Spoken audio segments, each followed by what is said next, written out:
কৃষি ও পরিবহন সহ জ্বালানির সরাসরি প্রভাব আছে এমন বেশ কয়েকটি খাতে সরকারকে ভর্তুকি দেওয়ার পরামর্শ দিয়েছেন গবেষণা প্রতিষ্ঠান সিপিডির নির্বাহী পরিচালক।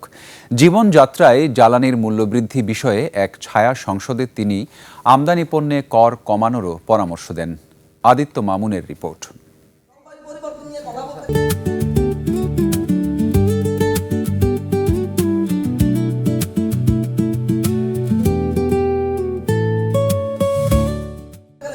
জীবনযাত্রায় জ্বালানির মূল্যবৃদ্ধি বিষয়ক এই ছায়া সংসদ দ্রব্যমূল্যের ঊর্ধ্বগতি, বাজার ব্যবস্থার অস্বস্তির চিত্র তুলে ধরেন বক্তারা। জ্বালানি তেলের বৃদ্ধির কারণে কিভাবে আমাদের দেশের মানসপিকার দ্রব্যমূল্যের দাম বৃদ্ধি পাচ্ছে।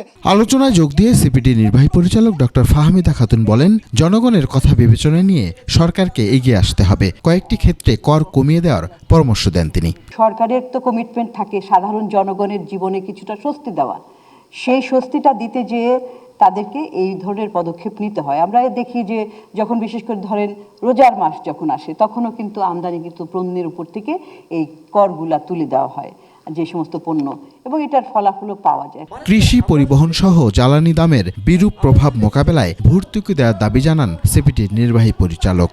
টার্গেটেড ভর্তুকির কথা সবাইকে না দিয়ে কিছু কিছু তাদেরকে তারা যে সমস্ত পণ্য কিংবা যে সমস্ত খাতে তাদের ব্যয় হয় তাদের জন্য ভর্তুকিটা দেওয়া প্রয়োজন। সেই সাথে কেন্দ্রীয় ব্যাংক, পুঁজিবাজার, রাজস্ব বোর্ডের জনমুখী সংস্কার জরুরি বলেও উল্লেখ করেন ফাহমিদা। আসন্ন বাজেটে ব্যয়ের খাত কমানোর পরামর্শ দেয়া হয় অনুষ্ঠানে। আমরা এমন একটা বাজেট করব না যেখানে প্রচুর ব্যয়ের একটা খাত থাকবে। আদিত্য মামুন, 21 টেলিভিশন, ঢাকা।